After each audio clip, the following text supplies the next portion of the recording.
Travel is a little bit perhaps like music or looking at art on the wall.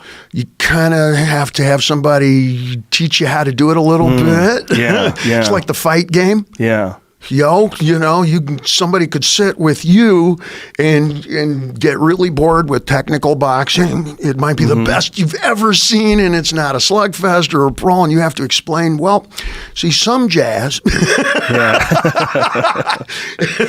Some jazz. That's Bitches Brew. Yeah. Conor McGregor's Bitches Brew, arguably one of the most seminal. It's all over the place. And some is very contained. Like the disc jockey's voice. Yeah.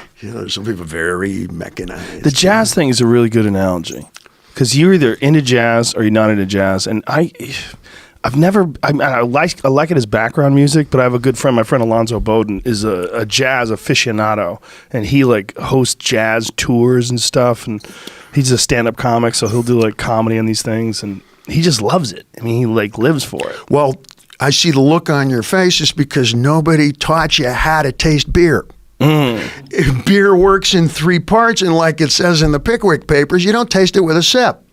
What do you taste it with? You gotta gulp, you gotta quaff, you gotta something. And when you describe, well, there's the finish to the taste of a Cuban cigar. They go, you mean when it's finished in the end? No, the finish.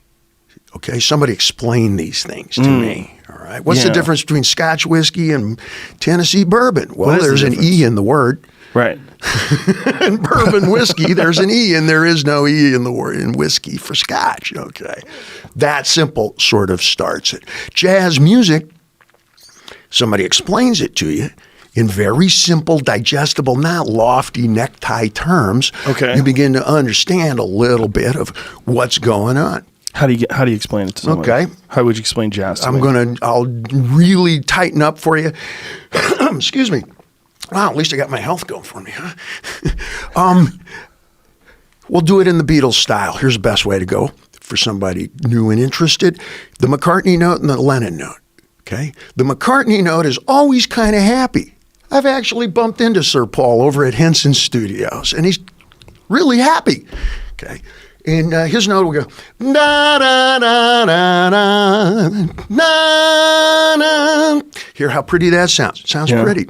I'll do it again. Ba da da da da ba da. Lennon, he's the salt and the caramel, baby. He's got there's a darkness, there's an edge, there's a shadow. Listen to the last 3 notes. Ba da da da da da da. The drop off. And there's a little darkness. And one of those last 3 notes is where you get that little bit of pepper in the chocolate, yo. Da, da, da, da, da, da. And it's a little wistful, it's a little melancholy, and ain't life like that. And when you put them together, it doesn't sound like they do. But if I could, I'd sing both parts, and it goes together, and you go, wow, bittersweet. Like my fucking career. Like my last 3 and here we go. So you kind of have to listen to jazz like you would taste wine. Okay. The best for this, Thelonious Monk. Same thing. The right hand is Paul, left hand's John, and he's working these things. You can't tell, is it happy or sad? Right. I don't know. How was dinner last night? Same. It is indicative if that's what's around you, because it's not just happy. That's Disney. It's not just sad. Think of somebody who's always tuning his guitar to sad. There are some folks who do that. Leonard Cohen, who has since passed, is what. That sounded more like Bowie, but I know what you mean.